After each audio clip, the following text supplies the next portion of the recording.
This now brunette's 90210 audition nearly wasn't. They had thrown my headshot into the garbage can. Intimate Portrait, Jennie Garth, coming up next.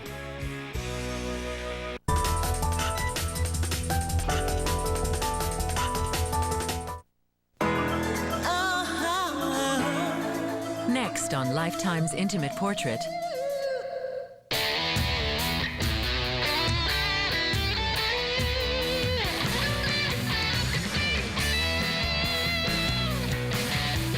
As one of the stars of Beverly Hills 90210, Jennie Garth's character Kelly Taylor captivated a generation. I got to do a lot of things on TV that I would have never done in real life. Every bad thing in the world that could happen to her is happening to her. The show made Jennie so popular that her personal appearances caused riots. Jennie Garth was escorted out of the mall. There were so many fans in there, like, you felt them closing in on you. People would literally just grab at you and stuff, and it was really overwhelming if you didn't know how to deal with it. But the real danger was on the set of her hit series. You were putting the moves on my boyfriend? The battles with Shan and Doherty were legendary. Jason and Luke and Ian will be the ones to tell you they held us back and kept us from hurting each other. But the cast members had more to worry about than each other.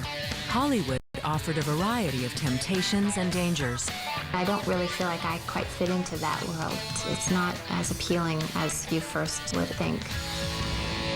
So this Hollywood star stayed close to her no-nonsense Midwestern roots. The Hollywood thing, she takes it and she leaves it. Her first priority is her family. Now, the story of the farm girl turned superstar who made it through Hollywood with her values intact. This is Lifetime's Intimate Portrait of Jennie Garth.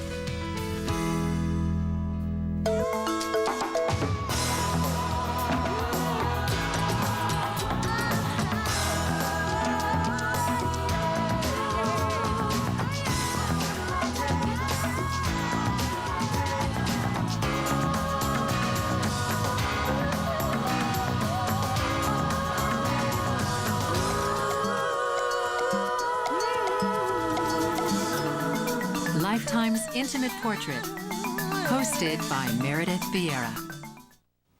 You know the expression, be careful what you wish for? It's something I tell my kids all the time. Well, when Jennie Garth was a little girl, all she wished for was to be an actress. She had the dream, she had the talent, and fortunately for her, when fame almost carried her away, her Midwestern roots brought her back to earth. And if you're shocked to see Jennie Garth as a brunette, it's probably because you're still thinking of her as the blonde party girl Kelly Taylor on Beverly Hills 90210. Boy, are you in for a surprise. It's her story, her words. When Jennie started Beverly Hills 90210, she was just a 17-year-old, farm-fresh blonde beauty who charmed everyone she met. You've got to get to know her, because the moment you meet her, you're in love. But Jennie never felt comfortable being a celebrity. It was hard for her to have any private time. It was hard for her to be Jennie. And the only time she could really be Jennie was at home. It's been a wild 10-year ride for both Jennie Garth and her alter ego, Kelly Taylor. And now, with the rigors of a hit TV show behind her, Jennie has moved on to a new chapter in her life. And in a daring move, this quintessential blonde has become a brunette. The kind of fun that I'm interested in having is all about having brown hair, because blondes have a different kind of fun, and I've had that fun until it's just not fun anymore.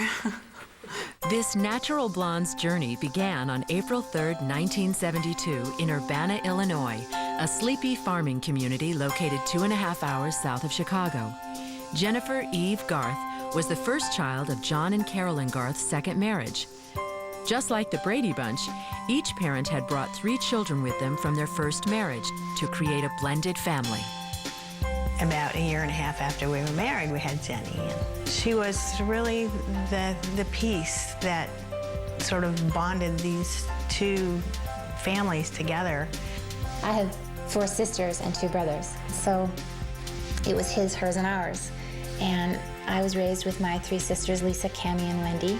They loved her, especially daughter number 2, Cammie. as a little girl, she was very mothering and loved her dolls and all of that. And when Jennie came, oh my gosh, she had a live doll. Well, I was always the baby, definitely. They had to take care of me and sort of cater to little baby Jennie's every need, which was great for me. When Jennie was 2, the Garths moved to Arcola, Illinois, to a 25-acre working horse farm that was miles from their nearest neighbor. So we bought this piece of land that didn't have anything on it. We built a great house, and the kids really enjoyed being there. It was wonderful. It was all about family. I mean, we were always together, and they're who I played with, and we spent all family time together.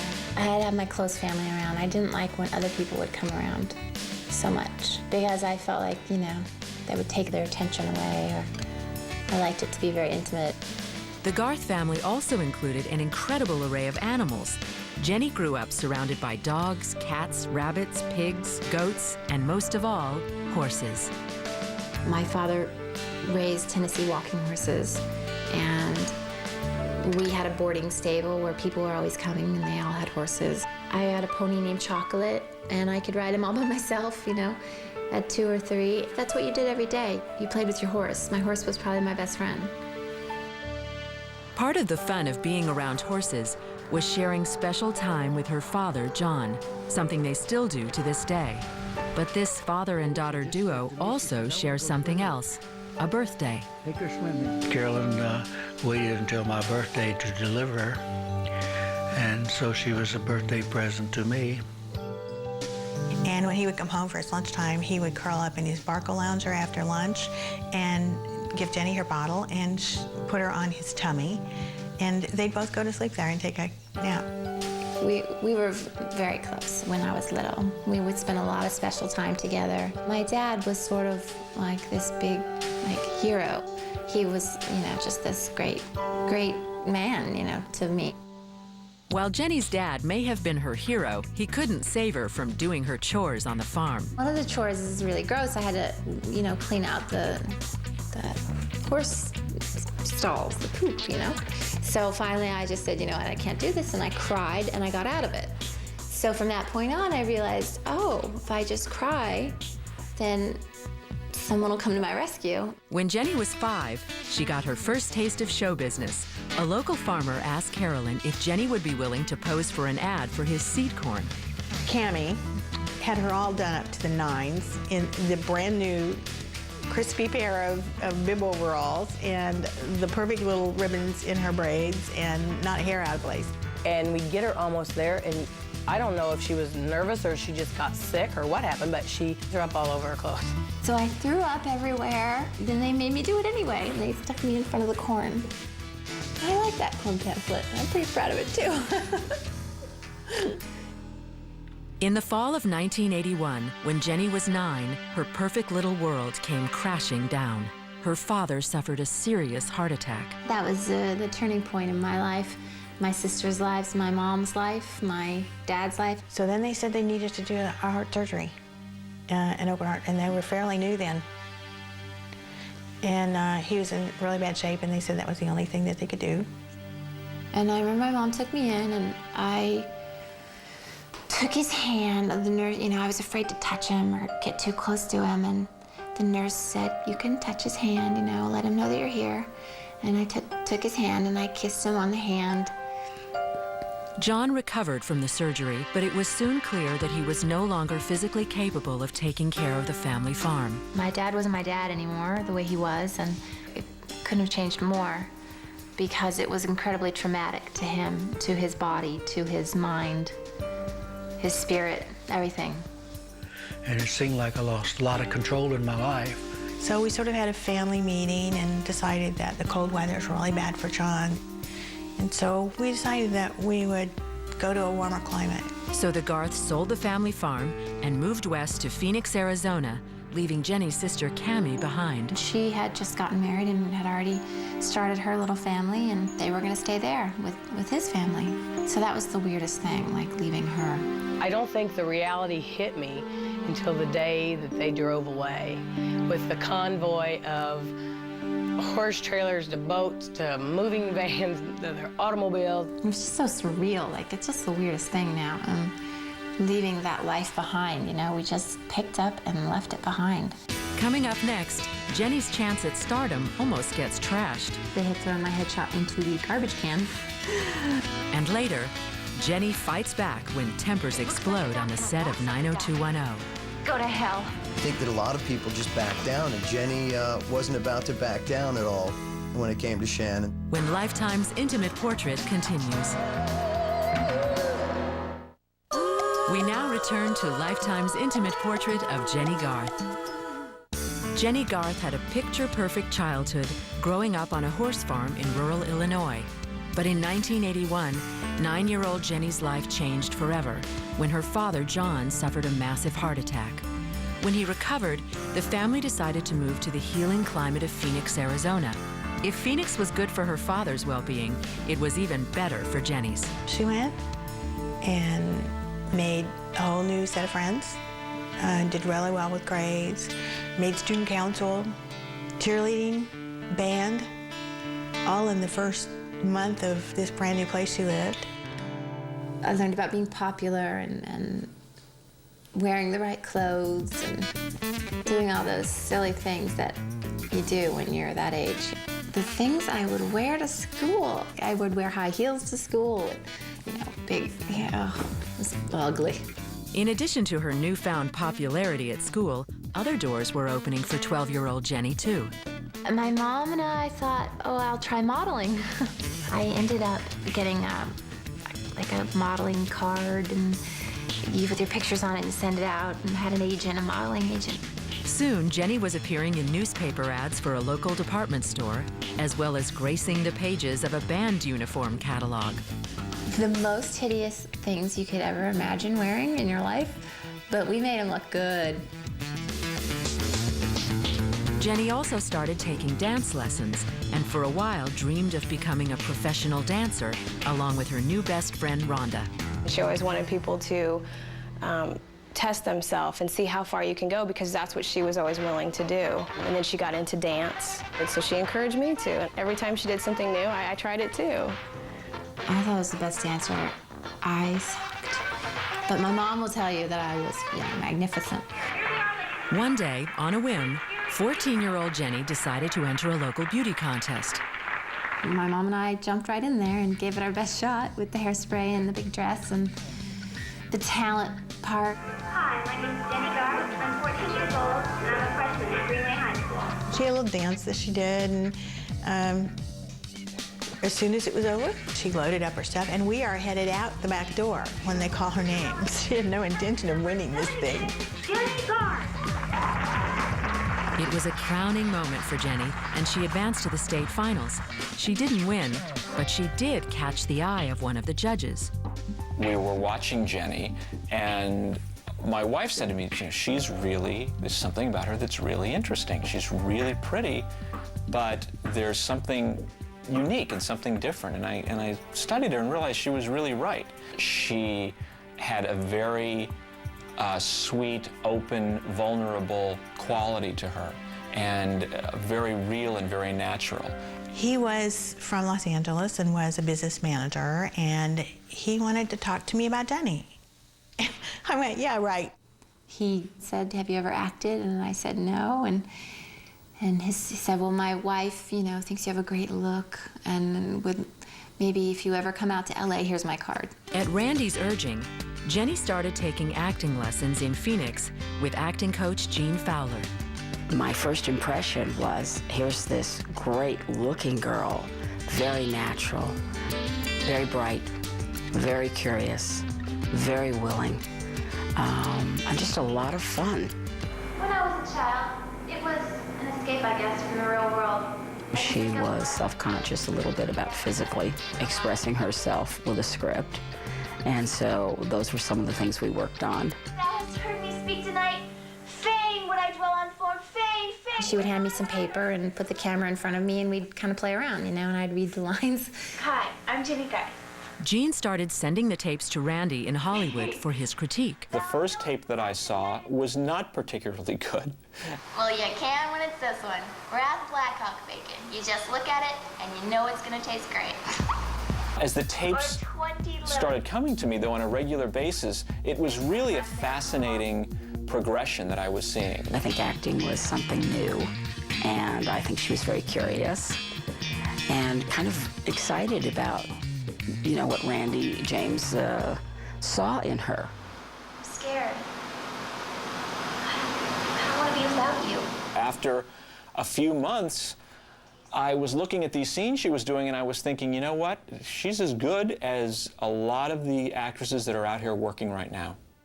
As Jennie's acting skills improved, so did her confidence level. And soon, Jennie couldn't stop dreaming about what could be in store for her in Hollywood. And one day, Jennie came to me and she said, you know, Mom, I think I'd really like to go to Hollywood and work with Randy and see if I can make that happen. Are you still open to that? Jennie's parents agreed to let her go to Hollywood. But John didn't have the energy for another move and stayed behind in Arizona. So mother and daughter headed west to take Randy James up on his offer. You told us that we could move here and have like a big career in Hollywood. I felt such a responsibility in these people picking up their lives, moving out here. I was extremely nervous. I just really didn't want her to be hurt, and this business can be very hurtful. We would get auditions and we would get our little map out, and I would go and I would be the navigator and she would drive, and I would go to auditions and she'd wait in the car, and no, I didn't know what I was doing at all. But that was good. There was no stress involved. Jennie and Carolyn had been in LA for only 4 months when they got a shocking phone call. John had suffered another major heart attack and needed emergency bypass surgery. Jennie and her mom immediately rushed home to Arizona. It was like 4 separate surgeries in 48 hours. And that he survived it was amazing. My mom needed to come back to LA because she had a job now, a JOB job, and she needed to show up for work. And I stayed in Arizona and kind of took care of him for, you know, after he got out of the hospital and until he was able to take care of himself again. Jennie put her Hollywood plans on hold and, along with her brothers and sisters, helped look after her father. He recovered, and with his blessings, Jennie returned to LA. She was now serious about her career, and soon she was cast in a new TV series called A Brand New Life, starring Barbara Eden. Brand New Life was a really big opportunity for me because it was starring Barbara Eden, who was, you know, Jeannie. The thing that impressed me most about Jennie was how well brought up she was and how real. She was a very young actress with beautiful blonde hair, big, gorgeous blue eyes.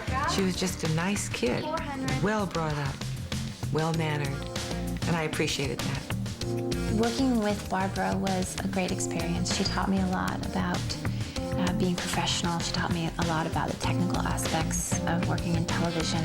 She was a great mentor sort of figure for me. But the hardest lesson for this Hollywood newcomer to learn was just around the corner. After only 7 episodes, A Brand New Life was canceled. And those people that you were so close with that became your second family, they're gone. Just like that. The end of the party. Coming up next, Jennie plays against type as the star of 90210. It was fun for her to go and be able to be this kind of conniving, superficial bitch. And later, her marriage to a rock and roller goes on the rocks. I had to make some mistakes along the way to kind of discover who I was and the path that I wanted to take. When Lifetime's Intimate Portrait of Jennie Garth continues. We now return to Lifetime's Intimate Portrait. By 1990, Jennie Garth, who was first discovered competing in a teenage beauty pageant, was playing in the big leagues. With her first TV series behind her, she was back on the audition trail and heard about a new TV show produced by Aaron Spelling, one of the biggest names in Hollywood. Now, to me, Aaron Spelling meant like Love Boat and, you know, all the great shows that I had grown up with, and I really wanted to at least get the chance to go in on the audition. Jennie got the audition, but much to everyone's surprise, didn't impress the casting agent. Thanks to her manager, Randy, Jennie got a second chance. It was his persistence, actually, that got me in the door for 90210 because they had thrown my headshot into the garbage can. Finally, after 4 callbacks, she had an audience with the legend himself, Aaron Spelling. He just walked right up to me and gave me a big hug, and he was incredibly warm and caring, and I didn't feel nervous anymore. I don't think I've ever been so impressed by someone before they even read. And I was saying, oh, she's going to be terrible. She looks great, and she's marvelous, got a great smile, and brilliant eyes that tell you everything. And she was marvelous, just marvelous. Spelling and his creative team were so dazzled by Jennie that they decided to hire her before she even got back to her car. I screamed out through the window, "You've got it, you've got it." I don't know, I've never done anything like that before. I felt like I was 16 years old. Jennie was the first actor cast for Beverly Hills 90210. 8 others soon followed, all with a lot more acting experience than Jennie. Jennie's first challenge was figuring out how to play her character, Kelly Taylor. Jennie comes from the Midwest. Kelly comes from Beverly Hills. Jennie came from a family of really no money, and Kelly came from a very wealthy family. She thought it would be great to play this little spoiled rich girl. Being Kelly Taylor was being able to really express herself. You know, no holds barred. That's enough. I got some new CDs. A new life? Why don't you take my boyfriend? We're not getting along that well anyway. It was fun for her to go and be able to be this kind of conniving, superficial bitch when in real life she was anything but that. Go to hell.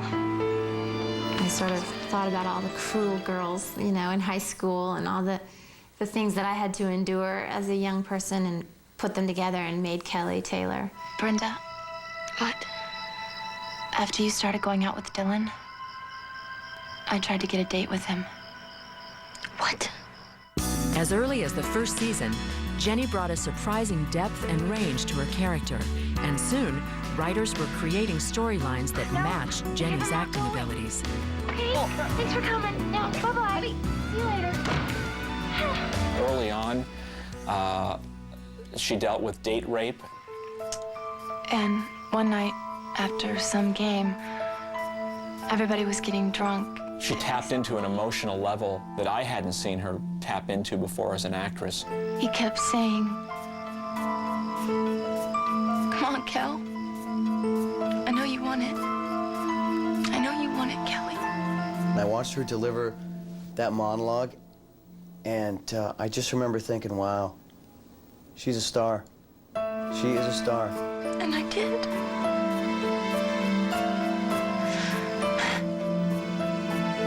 But not on the ground. He didn't even bring a blanket. But Jennie's stardom didn't come easy. The cast found themselves thrown together for 15 hours a day, and it wasn't long before personality conflicts emerged. In other words, the set of 90210 became just like a real high school. At first on the show, everyone did get along because you didn't really know each other and what buttons to push and overstep your boundaries, so everyone just got along. We all had our moments because we were like brothers and sisters, and we were young, and we were contained in this little factory, this little bubble called 90210. But on the set, the tension between Jennie and Shannon Doherty was quickly escalating. Egged on by the press, Shannon versus Jennie turned into a national news story.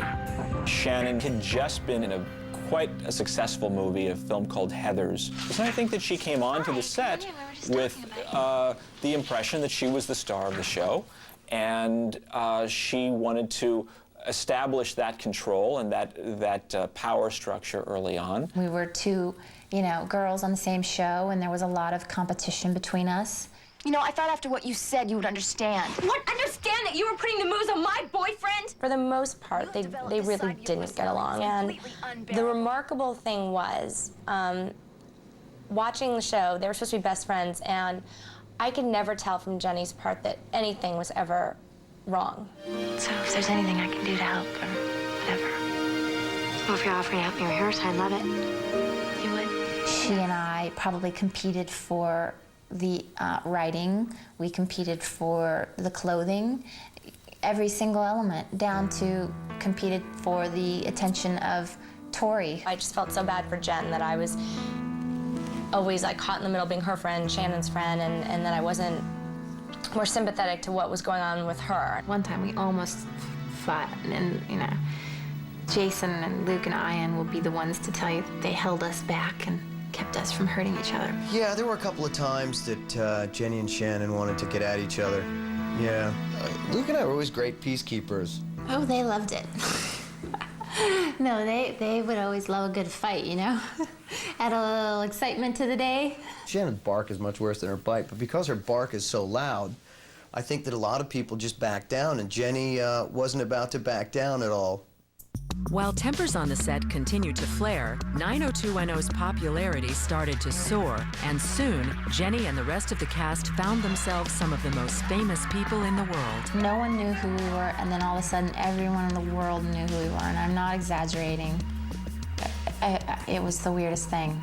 Because people would literally just grab at you and stuff, and it was really overwhelming. And at that time, there were no boy bands. There was no NSYNC that had happened to before. The only thing that we could really compare it to was like, you know what happened to David Cassidy and the Beatles. For Jenny, that period culminated at a mall in Fort Wayne, Indiana, where an in-store appearance threatened to spin out of control. Big group of teens pushing and shoving to see one of their favorite TV stars almost caused a riot today at Southbound Mall. There were over 8,000 people that were inside this mall, and when she went out on stage, the place went absolutely insane. People, mostly young girls, were pressing forward, trying to get closer, trying to be able to see and hear her. There were so many fans in there. They were clapping and stomping, and it was scary. It was like you felt them closing in on you. It got really dangerous for the people out there, and it started to freak me out because I saw people getting hurt and stuff. Everyone step back. Police say they asked Garth to leave because the crowd refused to back away from the stage after requests were made over the loudspeaker. Events like these became the norm, and soon 20-year-old Jenny found herself a virtual prisoner of her own success. I was afraid to go out, and I didn't want to go anywhere. I had like a real phobia of going in public, going to the grocery store. I wouldn't go to the movies. I'd go to work and I'd come home, and that was it. We would go to places, and I'd almost want to be her bodyguard, you know. Leave her alone, she's trying to eat her dinner. People weren't necessarily staring at me, but I felt like they were, to the point where I would have an anxiety attack or have shortness of breath. And it got really bad for a while, and I just kind of became this weird hermit. Jenny was besieged by her mounting popularity. But the one thing in her life that was grounding was her growing relationship with 23-year-old rock and roll musician Dan Clark. I was so in love with Dan. He was great. Dan was a lot like my dad. Physically, he was big and strong. Everyone loved Dan. He had a great sense of humor, a great personality. Jenny had no patience for casual dating. Even though she was just out of her teens, she was determined to get married.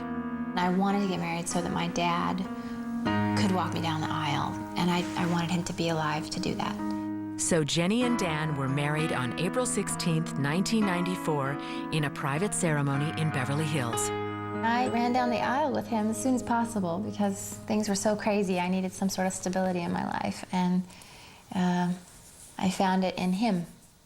Coming up next, Jenny gets a new rival on the set of 90210, and Kelly Taylor spins out of control. Kelly started doing drugs. She was addicted to diet pills and cocaine. I did do some living through Kelly. And later, it's the last day of school for Beverly Hills 90210. When the final episode aired, we saw it together at my place. We were holding hands and we cried. When Lifetime's Intimate Portrait continues. We now return to Lifetime's Intimate Portrait. By the early 90s, Jennie Garth was a star. Beverly Hills 90210 had made her one of the most recognizable young actresses in the world. But on the inside, Jenny was hurting. Her marriage was in trouble. She was overwhelmed by her character's popularity. And the on-set tension caused by Jenny's arch-rival Shannon Doherty was emotional and exhausting. After 4 seasons, Shannon changed zip codes and left 90210. Shannon's character left, and we were all very excited about what the future would hold and thought that it would be, you know, probably a better workplace, just solely because she was unhappy and she didn't want to be there, not because we hated her and we wanted her out. From my point of view, I was actually thinking, I hope she's happy now. Shannon's departure left Jennie as the queen bee of 90210, so it was only natural that Jennie dished some attitude towards Shannon's replacement, Tiffany Thiessen, when she first arrived on the set. Guess I'm late. How was the party? It wasn't. Where's Brandon? I don't know, and I don't care. Give her attitude, you know, like, oh, this is my turf, you know? So ridiculous. When you stayed in my room, you read my journal? Well, if you had a better selection of books, maybe I wouldn't have. I think they were all a little standoffish at first, you know, because they'd had so many problems from before. We had some problems like for a minute, and then I realized what I was doing and said, you know how I just treated you 5 minutes ago in that photo session? That will never happen again, and I hope that you'll forgive me and that we can be friends.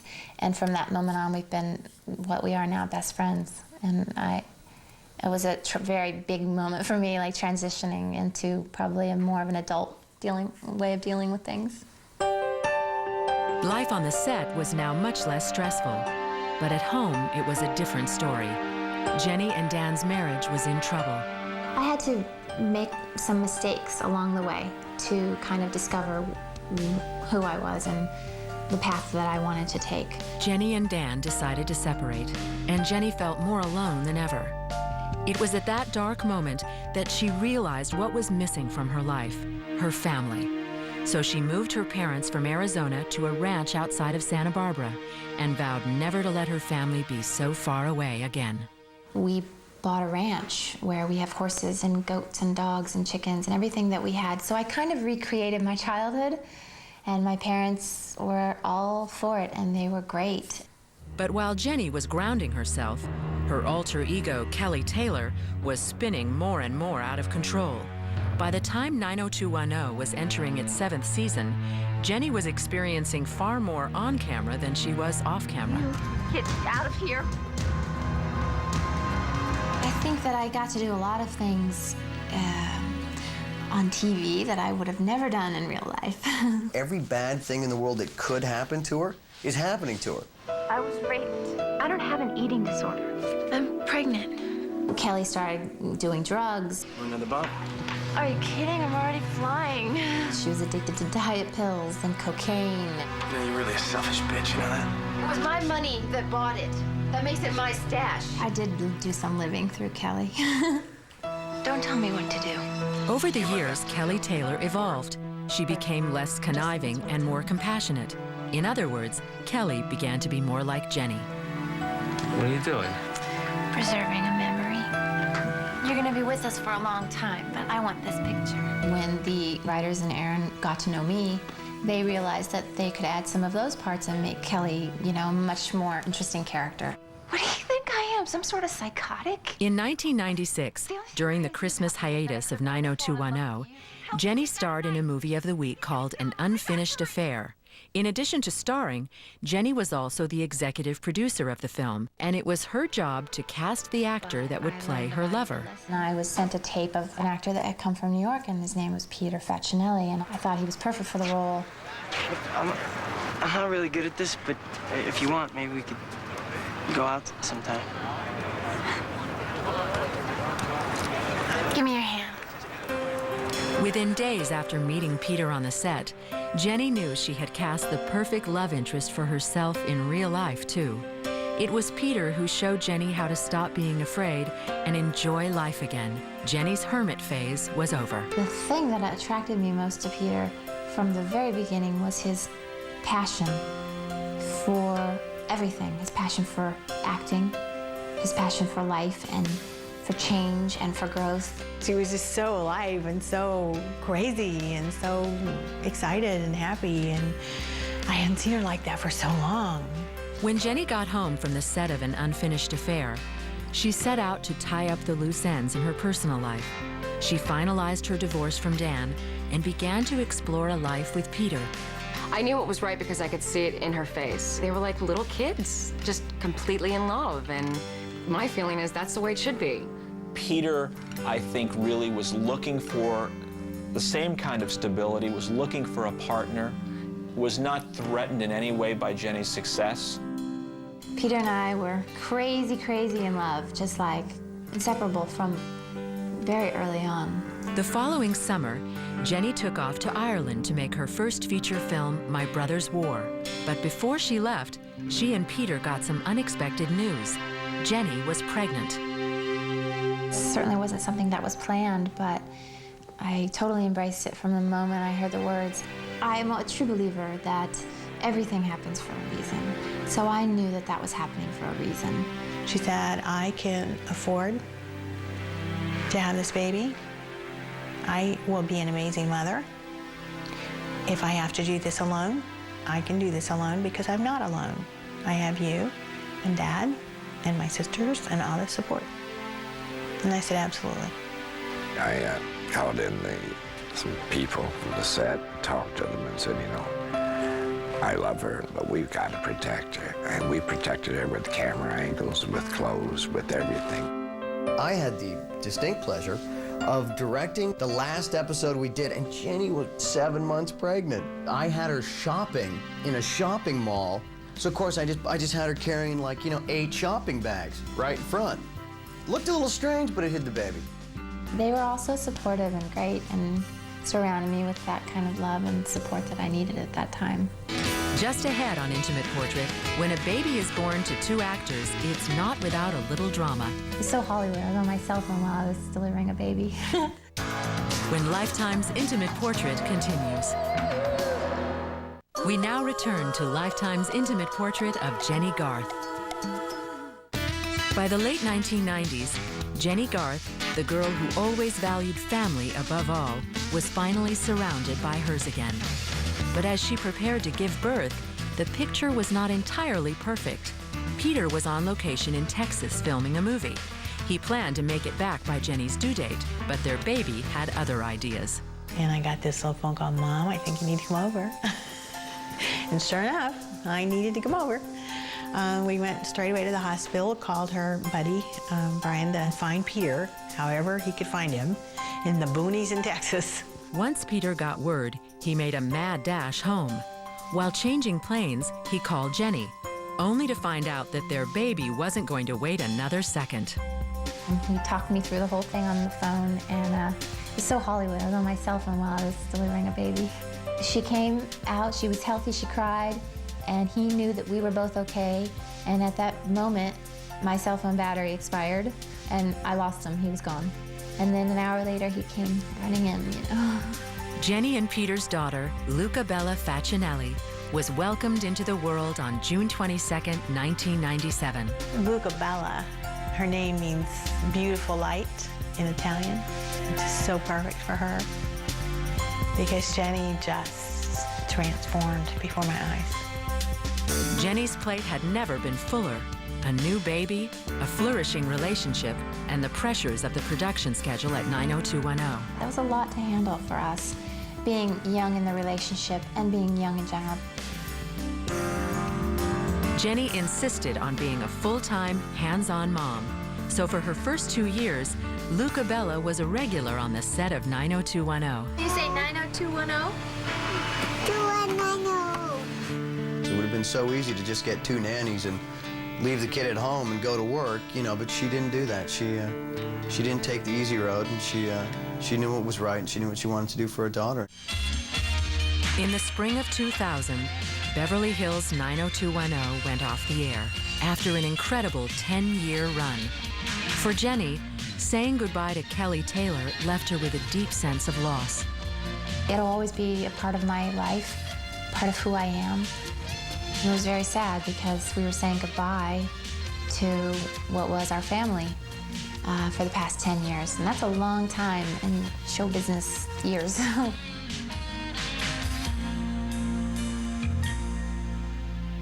Just wanted to say thank you for the opportunity to do the show, to be Kelly. I'll forever be Kelly, I think.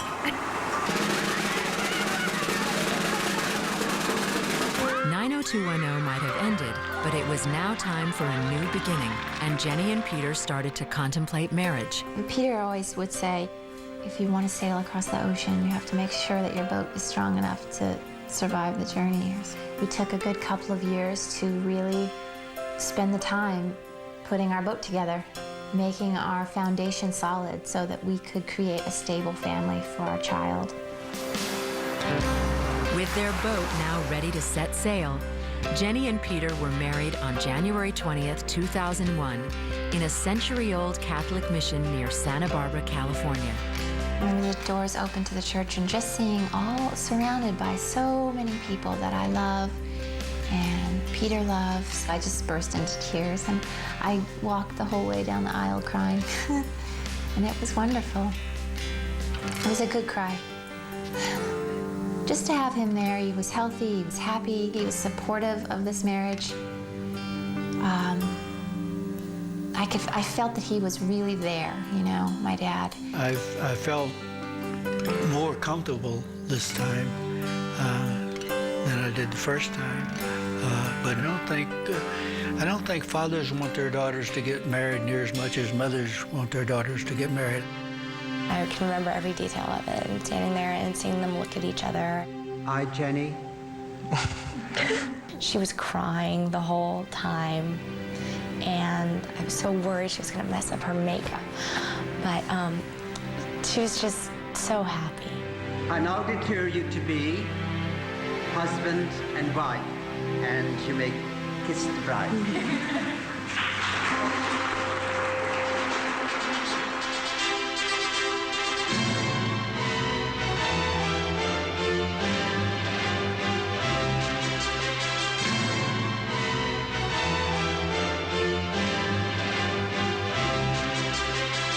Getting married wasn't the only big change in Jennie's life.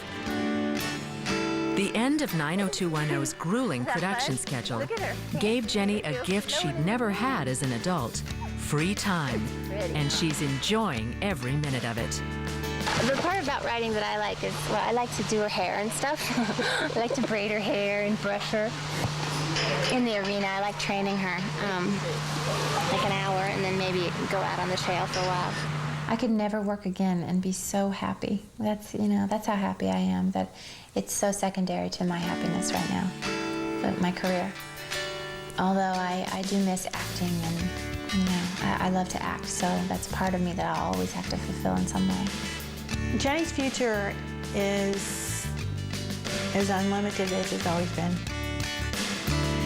You know, she's very open to opportunities. She's very open to anything that comes to her. It's been 20 years since Jennie Garth left that rural farm in Illinois. But knowing who she is and where she comes from has enabled Jennie to build a life with the same values she cherished growing up. What I admire most about Jennie is the fact that she's never lost the true spirit of who she is deep down, which is an honest, caring, very real person who doesn't feel like she has to be anything other than what she is to the people around her. She is a very good friend. She's a wonderful mother. I never thought I want to grow up and be famous. I never thought I want to have a baby and a husband. And I never planned ahead for anything. And, you know, thank goodness someone is out there watching over me and making sure that I'm guided in some way, because I must be. I'm okay. I'm here. I really identify with Jennie Garth. She went from blonde to brunette to express her true self. And I stopped coloring my hair altogether to find out who I really am, an old hag. Well, anyway, who says blondes have more fun? Obviously not the kind of fun Jennie Garth has in mind. Maybe what she teaches us is that you don't have to be careful what you wish for, as long as you can handle whatever you get. For Lifetime's Intimate Portrait, I'm Meredith Vieira.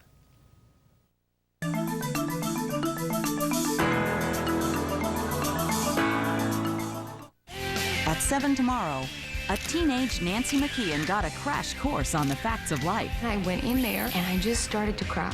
Now she's the division's resident rebel. It was clearly defining for me. It's one of those moments where you don't have a safety net. And she's learning her own strength. There's a point where I need not open my mouth because something very, very